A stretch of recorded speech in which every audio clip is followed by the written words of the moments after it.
Welcome back. It is a race against the clock on Capitol Hill to get the president's one big, beautiful bill on his desk by July 4th. That is 1 month from today, meaning lawmakers have a very tight timeline to get this done. And here is where we stand right now.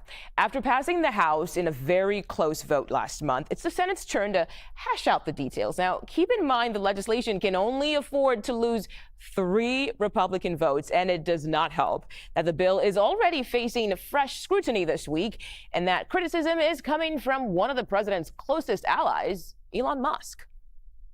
Now, Musk calls the bill a disgusting abomination and says this level of overspending will drive America into debt slavery. Well, our very own CBS News congressional correspondent Caitlin Huey-Burns asked the top Republican about Musk's 180 on this, and here is what he had to say.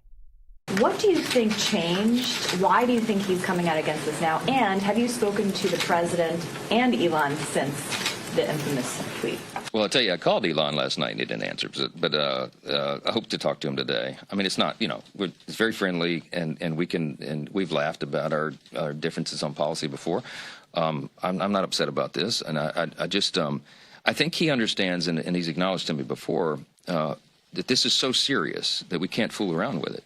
I mean, the debt cliff is approaching very quickly, right? All the things that are in this bill are so important for the U.S. economy. It's going to be jet fuel for the U.S. economy. All boats are going to rise. And the sooner we do that, the better. And the risk of not getting it done is enormous, not just for the Republican Party, but for the country. We got to do this. We're going to have the largest tax increase in U.S. history at the end of the year if we fail, and all the other calamities that we've talked about. So we've got to get it done. And I think Elon understands the weight of that, and I hope he comes around. I'd love to talk to him this week, and I hope he calls him back today. I talk to President Trump, all the time, multiple times a day. Obviously, we've talked about this. As you know, he's not delighted that Elon did a 180 on that. But look, I don't know what happened in 24 hours. Everybody can draw their own conclusions about that, okay? But I look forward to talking to my friend about it again, and I'm not upset about it. And on that note, Caitlin Huey-Burns joins us now. Caitlin, first, I think it's funny that he said he called Elon Musk and he didn't pick up. Just so casually said that. But, Speaker Johnson says he's not concerned about the flip-flop with Musk, but there's some Republicans out there some senators, they're quick to back Elon on all of this. So should the speaker be concerned? Yeah, Mugo, I thought that was very interesting as well. It's kind of a call me maybe moment. Right. So we'll see if Elon Musk returns the call now that he's officially not a government worker. We'll see. But you do hit on a really important point here, which is if you think back several months ago, late last year, Elon Musk weighed in on a continuing resolution, a short-term budget gap deal, and blew it all up. So the question is, does he have the sway this time? And the question I have is how the president is going to be reacting to this, because the president is the one whose agenda is on the line here in terms of this bill. And so does he take his cues from Musk, or does he try to sway these members against Musk? We'll have to wait and see what that looks like. But the speaker there was making clear that he believes Elon Musk is wrong about this. And we've been talking to Republicans up here over the past 24 hours since Musk kind of weighed in here, kind of threw a bomb into all of these negotiations. And they are just saying, look, we disagree. We're trying to get the votes for this. Elon Musk can think what he wants, but we're going forward. So we'll see what happens the next few days. We do know there are concerns in both chambers among Republicans about the debt, about this adding to the debt. And we have new numbers out from the Congressional Budget Office that says that this will add to the deficit as well.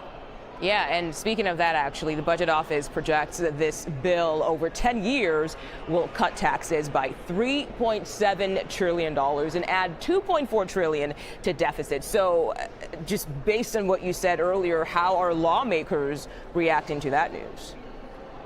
Well, it's interesting, Mugo, because as this was coming out, House Republican leadership was very quick to dismiss the Congressional Budget Office report. This is a nonpartisan report that assesses the numbers in these kinds of spending bills. They said that this we'll do a little economic theory here. The Republicans are arguing, House Republican leadership is arguing that this doesn't account for the revenue that the government might make if people are spending more, if they have more tax cuts and they're more money in their pockets. So their argument is that that doesn't kind of include what could potentially happen in terms of people's spending behaviors.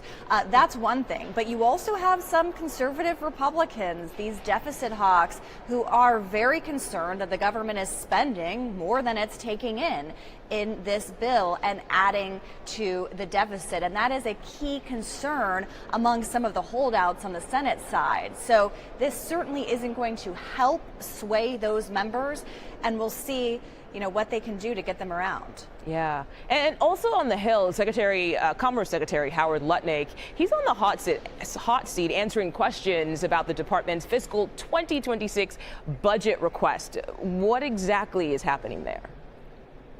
You kind of have to think of Lutnick, the Commerce Secretary, as the president's chief salesman when it comes to the tariff plan.